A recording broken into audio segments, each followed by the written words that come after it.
Following are the five essential principles which help us realize the power of our choices. 1. Weighing the consequences. A very unique capability of a human being is the power of choice. In Bhagavad Gita, Krishna says, Ye yadha mam prapadyante tams tathaiva bhajamyaham. The living entities are given freedom to make their choice, and the Lord awards them accordingly. We can choose how we want to spend time, whom we want to spend time with, where we want to go, what we want to buy, where we want to work, who we want to vote, and so on. And every choice we make binds us to the consequences. For example, if we overeat, we have to contend with indigestion. We choose a politician to be our leader, and we have to abide by his rule and consequences for several years. A job at a lucrative company may give us a financial boost, but it will take away our personal time from family. Our present life conditions, circumstances, and situations are nothing but a consequence of choices we made in prior lives. So before choosing, weigh the consequences carefully, as our choices shape our destiny. Number 2. The Shreya versus Preya principle. Many times, good choices are the ones we may not necessarily like to do. Krishna mentions in Bhagavad Gita that happiness in mode of goodness appears like poison in the beginning and nectar in the end. A child may not like to brush teeth at night when the parent asks him. A patient may not like the strict diet imposed by the doctor.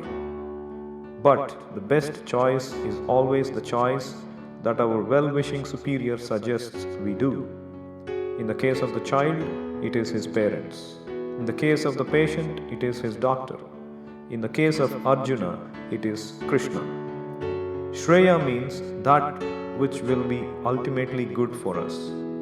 We should not just go by the mind's dictations in making our choices, as the mind always wants petty material happiness. Mind is looking for Preya, which is temporary, short-term, instantly gratifying happiness. And that choice eventually leads to misery. Happiness in the mode of passion is nectar in the beginning and turns to poison in the end. We should do what is Shreya for us, that which will be ultimately beneficial. So we should rely on our well-wishing superior's knowledge and guidance on what is good for us. The best thing Arjuna did in the battlefield of Kurukshetra was to not rely on his mind alone and instead turn to Krishna, who enlightened him in the knowledge of the Bhagavad Gita. And in the end, Arjuna's confusion was removed and he became enthusiastic and decided to fight for Krishna's cause. Number 3. The choice that really matters. While we may approach many well-wishers like our parents, teachers, friends, superiors, relatives in our life, and rely on their guidance for making good choices, we have to remember that ultimately the absolutely good choice we should make is for our spiritual benefit. The so-called good choices we make to improve our health, wealth, career, position, power are all on this material realm and temporary. Abrahma bhuvana lokan punaravartino Arjuna kshine punye martya lokam vishanti. It is like being promoted to a first-class cell in a prison-like existence of this world. After all, whether you are in first-class cell or third-class cell, it is still a prison, and you cannot expect true happiness in a prison. Therefore, Krishna says that the most important choice we have to make in this life is towards our spiritual elevation. If we abide by Krishna's orders, we can get liberated from this prison-like material existence. Krishna's order is very easy. Manmana bhavamad bhakto. Always think of me and become my devotee. Worship me and offer your homage unto me. Thus you will come to me without fail. I promise you this because you are my very dear friend. The most confidential part of knowledge is that one should become a pure devotee of Krishna and always think of him and act for him. Life should be so molded that one will always have the chance to think of Krishna. And the Lord's promise is that anyone who is in such pure Krishna consciousness will certainly return to the abode of Krishna. where he will be engaged in the association of Krishna face to face. Number 4. Remember the rarity of human life.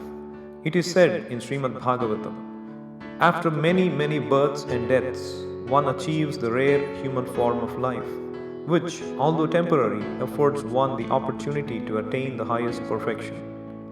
Sense gratification is available even in the most abominable species of life, whereas Krishna consciousness is possible only for a human being. This material existence is also compared to a big ocean. Human body is compared to a good ship. Krishna's representative, the spiritual master, is compared to the captain of the ship. The instructions of the Bhagavad Gita and scriptures are compared to the favorable winds. We should take our chance, become Krishna conscious, cross the ocean and solve the problems of life, birth, old age, disease and death. Else we are losing out utilizing the power of human life. The living entities, being superior energy to matter, have choice and discrimination either to surrender unto the Lord or to surrender unto material nature. By surrendering unto the Lord, one is happy and liberated. But by surrendering unto material nature, the living entity suffers. So the end of all suffering means surrendering unto the Lord. That is our choice. Number 5. Choosing spiritual life helps in our material life. Then the next question could come up. If I choose a spiritual life of Krishna consciousness, what about my material ambitions, family, society, career, children, so on? We have to note that after Arjuna was enlightened in Bhagavad Gita and decided to surrender to Krishna, he continued to remain as a householder and fighter. In fact, he became a confident fighter after hearing Bhagavad Gita. So, choosing Krishna consciousness actually helps you become a better person, even on the material platform. For those who are devoted and surrendered to Krishna, Krishna gives the best intelligence to take important decisions in your life. And Krishna takes care of even material needs. By Krishna consciousness, we take to purified living, not gratified living. In summary, number 1, weigh your consequences. Number 2, the Shreya versus Preya principle. Number 3, the choice that really matters.